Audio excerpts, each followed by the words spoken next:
जी ने कहा कि हिमाचल प्रदेश में 40 साल मेहनत करने के बाद एक आम कार्यकर्ता, आम आदमी हिमाचल प्रदेश के चीफ मिनिस्टर बने हैं। अब मैं इसके बारे में दो चीजें कहना चाहता हूं। पहली बात कि मैंने अपनी आंखों से सुक्खू जी को मेहनत करते हुए देखा है, कांग्रेस पार्टी की विचारधारा के लिए लड़ते हुए देखा है। और दूसरी बात आपने कहा आम कार्यकर्ता, आम आदमी और आम कार्यकर्ता नहीं होता है, सब के सब लोग स्पेशल होते हैं। हर व्यक्ति की कोई ना कोई स्ट्रेंथ होती है और हमारे सारे के सारे कार्यकर्ता दिल से दिन भर मेहनत करते हैं।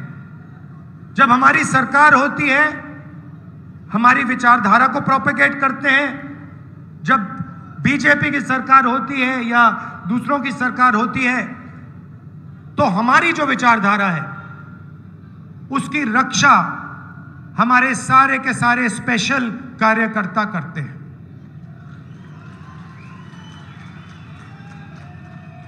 हमारे कार्यकर्ताओं में और बीजेपी के कार्यकर्ताओं में फर्क क्या है? भैया बाद में करिए।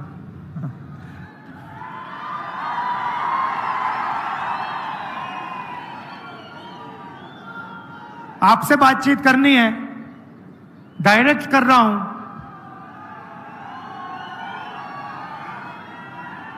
हमारे कार्यकर्ता आजादी के लिए लड़े, हमारे लाखों कार्यकर्ता जनता की आवाज बनकर आजादी की लड़ाई लड़े और देश के लोगों के साथ मिलकर हमारे कार्यकर्ता ने देश को यह संविधान दिया है। ये संविधान कोई मामूली किताब नहीं है। और कहा जाता है कि ये आजादी के बाद कॉन्स्टिट्यूशन बना, मगर अगर हम थोड़ी सी गहराई में जाएं तो पता लगेगा कि इस कॉन्स्टिट्यूशन की, संविधान की सोच हजारों साल पुरानी है। हिंदुस्तान के महापुरुषों की सोच इस कॉन्स्टिट्यूशन में है और ये हिंदुस्तान की, भारत की बहुत पुरानी आवाज है। बीजेपी के कार्यकर्ता, बीजेपी के नेता इस संविधान पर आक्रमण कर रहे हैं। संविधान पर आक्रमण करने के अलग अलग तरीके हैं। सबसे पहला डायरेक्ट आक्रमण। उनके नेता खुलकर कह रहे हैं, मीडिया को कह रहे हैं कि अगर हमारी सरकार बनी, 400 पार हो गई तो हम इसको बदल देंगे, फाड़ के फेंक देंगे। तो एक तो हुआ डायरेक्ट सामने कि हम इसको खत्म करेंगे। कांग्रेस पार्टी कहती है ये देश की आवाज है, वो कहते हैं नहीं, हमें ये नहीं चाहिए, देश की आवाज नहीं होनी चाहिए, सिर्फ नरेंद्र मोदी की आवाज होनी चाहिए। मतलब आपने सुना, अपने आप, अपने कानों से आपने सुना। आजकल नरेंद्र मोदी के इंटरव्यूज चल रहे हैं, देखे होंगे आपने। वो 4 चमचे बैठा देते हैं और फिर वो सवाल पूछते हैं, मोदी जी एक बात बताइए, आप आम कैसे खाते हो? आप क्या उसको छील के खाते हो या चूस के खाते हो?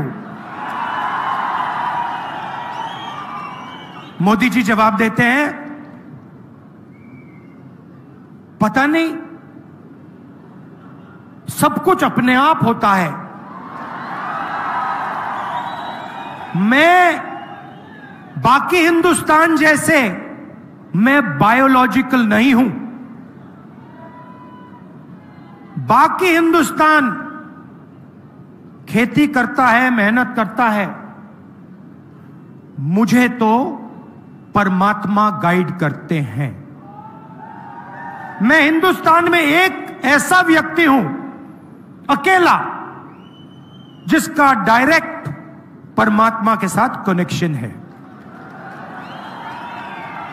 उन्होंने कहा, और चमचे कहते हैं वाह वाह वाह वाह वाह, कमाल की बात बोल दी, कमाल की बात बोल दी, क्या बोला, क्या बोला।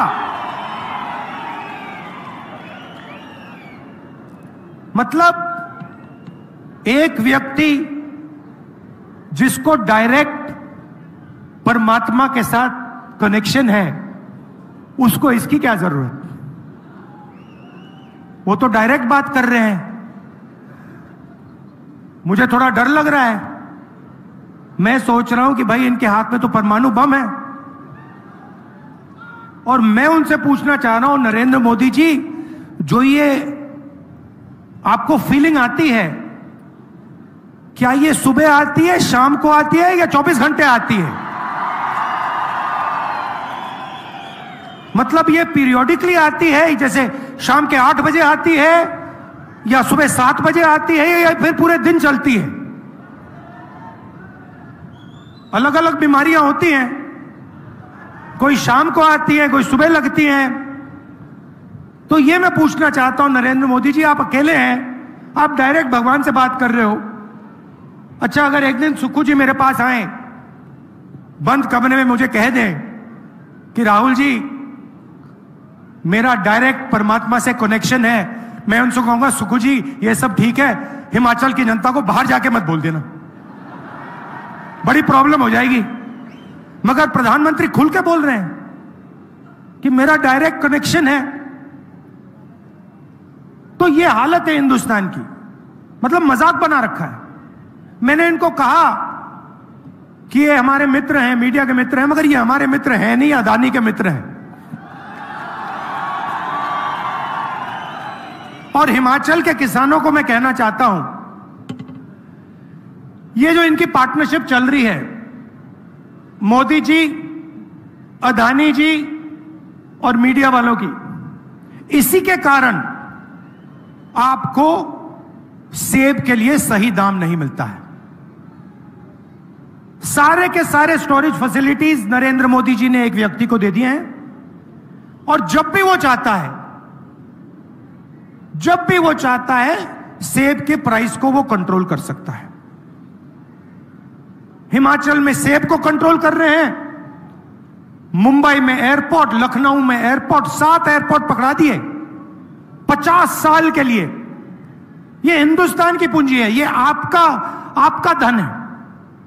नरेंद्र मोदी ने हिमाचल के सेब पकड़ा दिए, एयरपोर्ट पकड़ा दिए, हिंदुस्तान के सारे पोर्ट्स पकड़ा दिए। हथियार जो पहले इंडियन ऑर्डिनेंस फैक्ट्री बनाती थी, वो अब अदानी बनाएंगे। तो सारा का सारा काम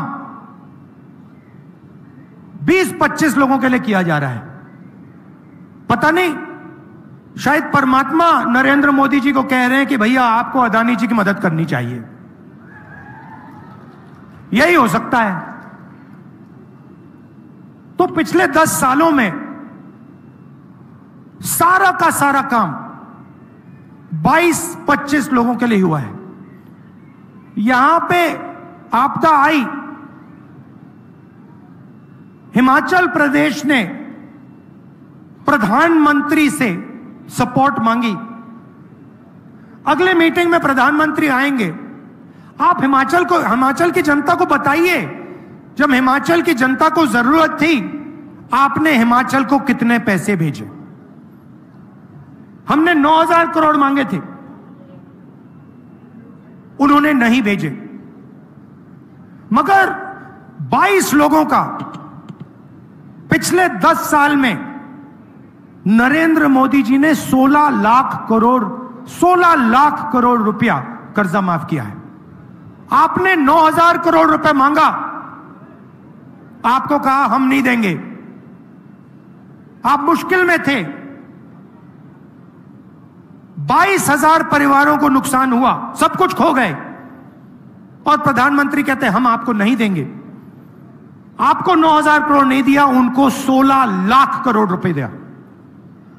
मतलब अगर आप साल का मनरेगा का पैसा लें, 24 साल मनरेगा का पैसा उन्होंने 22 लोगों को पकड़ा दिया।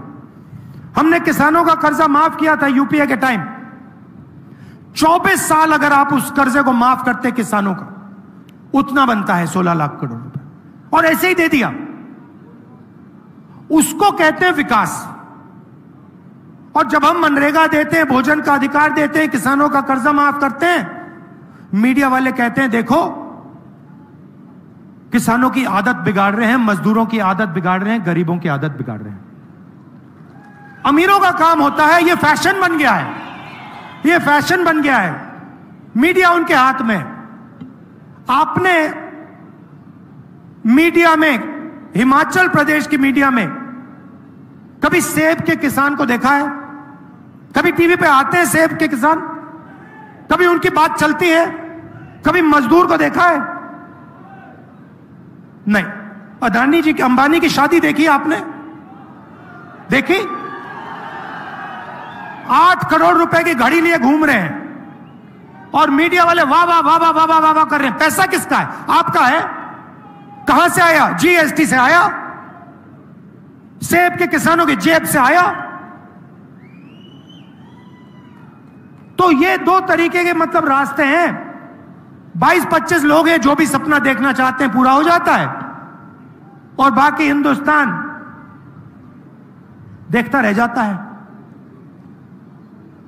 तो यही देश के सामने सबसे बड़ा सवाल है, और इसका आज मैं आपको जवाब देने आया हूं। 10 साल में उन्होंने 16 लाख करोड़ रुपया 22-25 लोगों को दिया है। मतलब 22 अरबपति उन्होंने बनाए हैं। अगर आप अदानी की शेयर प्राइस देखें, प्रधानमंत्री नरेंद्र मोदी स्वेर इन होते हैं, और उसके एकदम बाद आज आप जाके गूगल पे देखिए, अदानी जी की शेयर प्राइस बढ़ती जाती है, बढ़ती जाती है, बढ़ती जाती है, डायरेक्ट। पूरा देश जानता है, जो शेयर्स खरीदते हैं जानते हैं कि भैया अगर नरेंद्र मोदी है तो अदानी का बिजनेस आसमान में जाएगा। पूरा देश जानता है, सारे इन्वेस्टर्स जानते हैं। तो इन्होंने 22 अरबपति बनाए। अब हमें भी काम करना है, हम करोड़ों लाखपति बनाने जा रहे हैं।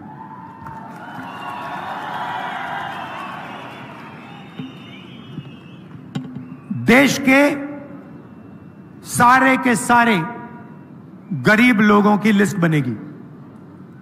यह हमारा पहला काम होगा। देश के सारे गरीब लोगों की लिस्ट बनेगी।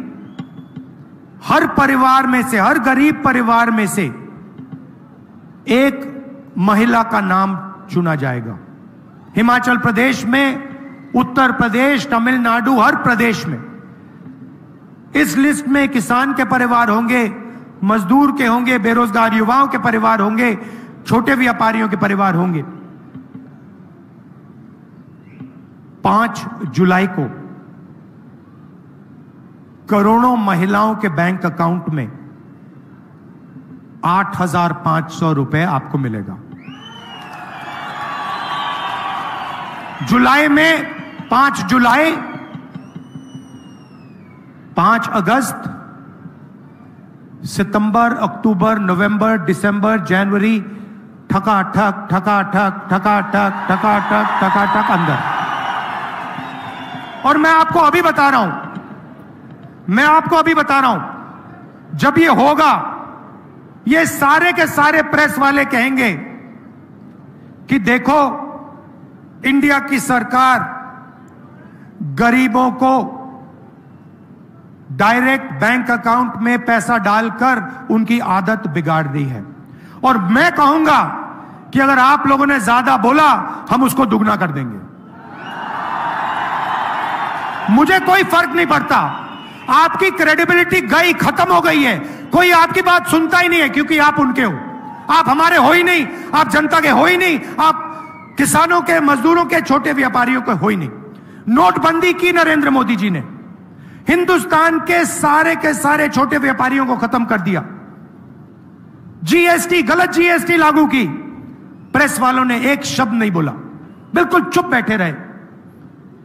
तो इसीलिए हर महीने खटाखट खटाखट खटाखट खटाखट अंदर जाएगा, और उस दिन तक जाएगा जिस दिन तक ये परिवार गरीबी रेखा से नीचे होंगे। जब परिवार गरीबी रेखा से ऊपर आ जाएगा तो उसके खाते में ये पैसा नहीं आएगा, मगर उस दिन तक सब गरीबों को हिंदुस्तान की सरकार 1 लाख रुपए साल का देगी। यहां पे किसानों को प्राइस फिक्सिंग का मुकाबला करना पड़ता है। जैसे मैंने कहा, अदानी जी आते हैं, किसानों को सेब बेचना होता है, प्राइस गिर जाती है, और उसके एकदम बाद जब किसान सेब बेच देता है, प्राइस बढ़ जाती है। यह हालत पूरे देश में है। किसान जाते हैं, मार्केट में जाते हैं, कुछ भी खरीदते हैं, शर्ट, पैंट, मोबाइल फोन, उस पर प्राइस लिखी होती है, मगर किसानों को सेब के लिए, अनाज के लिए, गेहूं के लिए, कपास के लिए, धान के लिए सही दाम नहीं मिलता है।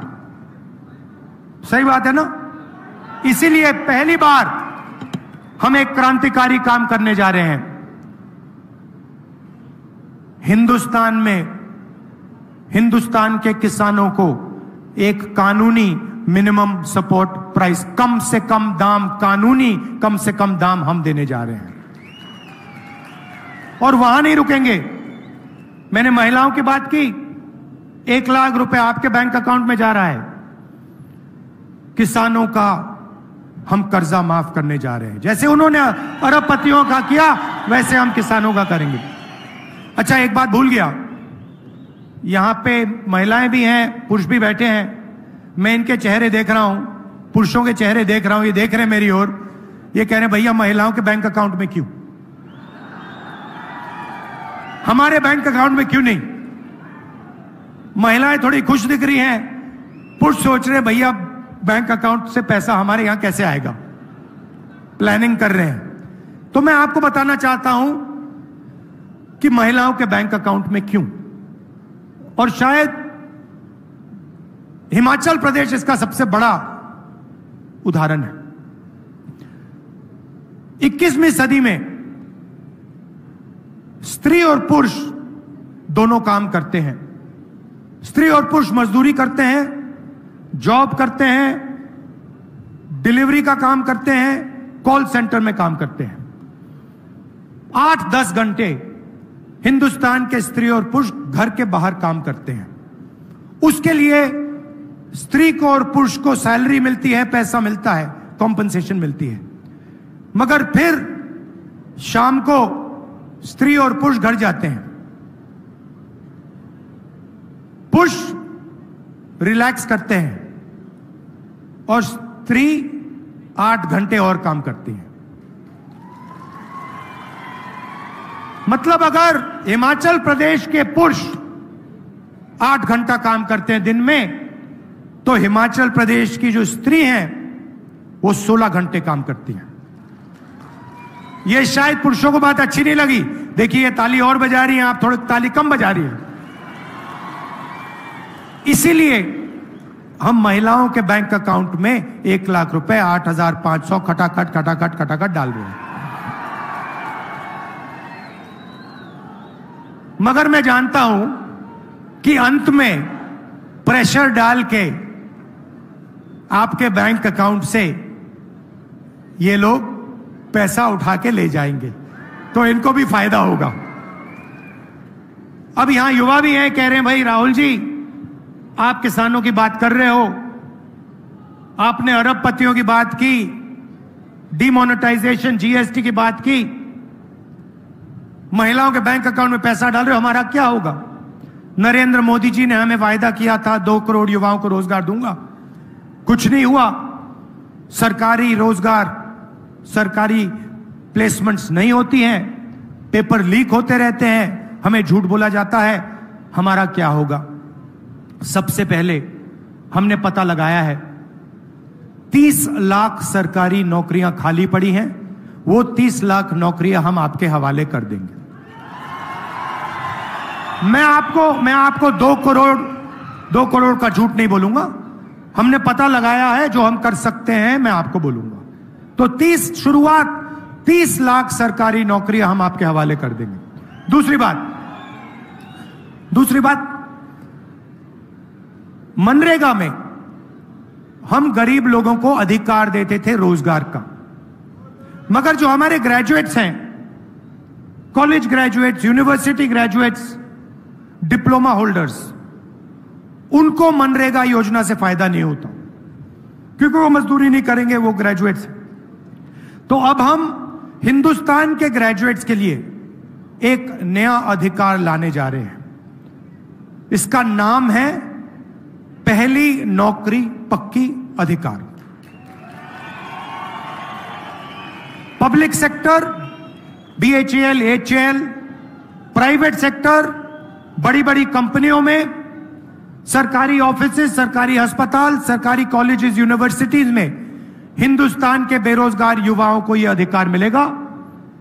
1 साल की नौकरी आपको पक्की मिलेगी, बेहतरीन ट्रेनिंग इन कंपनियों में, ऑफिसेज में आपको मिलेगी, और हर महीने आपके बैंक अकाउंट में खटाखट 8,500 रुपए जाएगा। 1 साल में आपके बैंक अकाउंट में 1 लाख रुपया जाएगा। महिलाओं के बैंक अकाउंट में, बेरोजगार युवाओं के बैंक अकाउंट में, किसानों के बैंक अकाउंट में। मजदूरों को आज मनरेगा में 250 रुपए मिलता है, हमारी सरकार आएगी 400 रुपए मिलेगा। आशा और आंगनवाड़ी में जो महिलाएं काम करती हैं, आपकी आमदनी हम दुगनी करने जा रहे हैं। अब मैं आपको थोड़ा समझाना चाहता हूं कि हम ये कैश इंजेक्शन जो है, पैसे का इंजेक्शन हिंदुस्तान के गरीब लोगों को क्यों कर रहे हैं, इसके पीछे सोच है।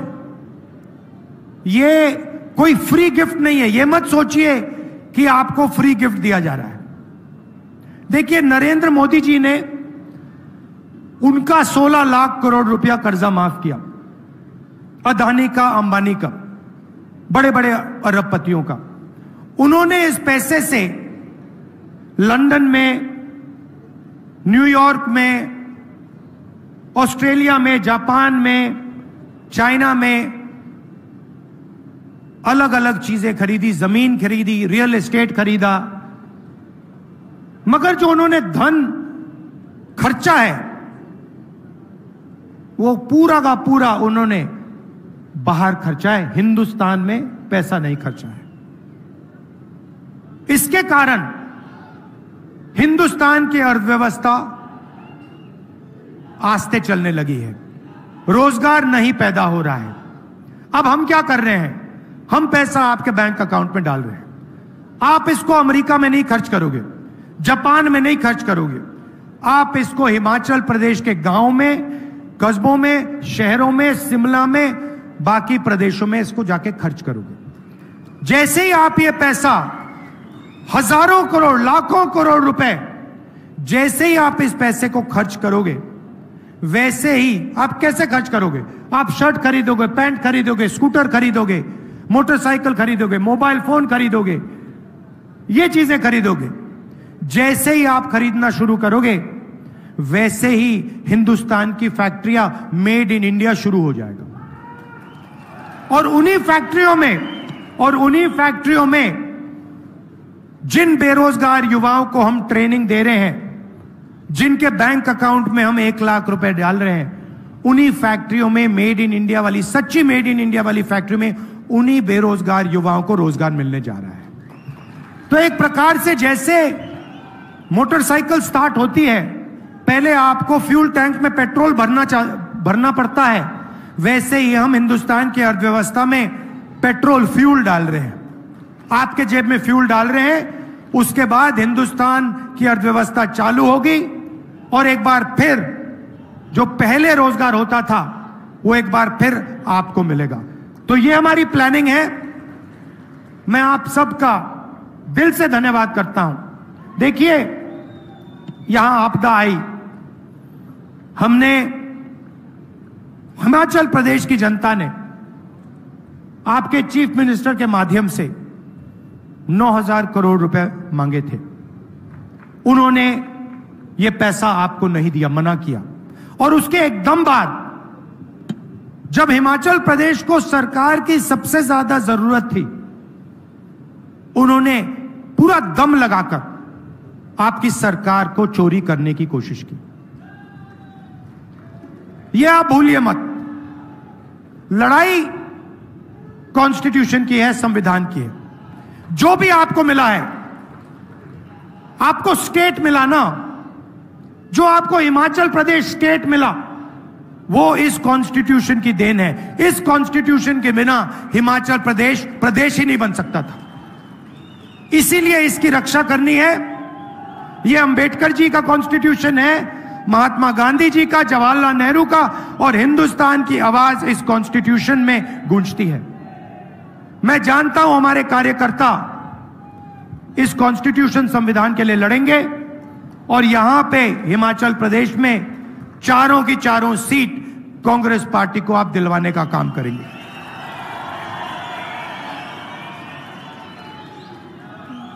मेरी बहन को तो आप उठा के ले गए, वो अब शिमला में रहती है।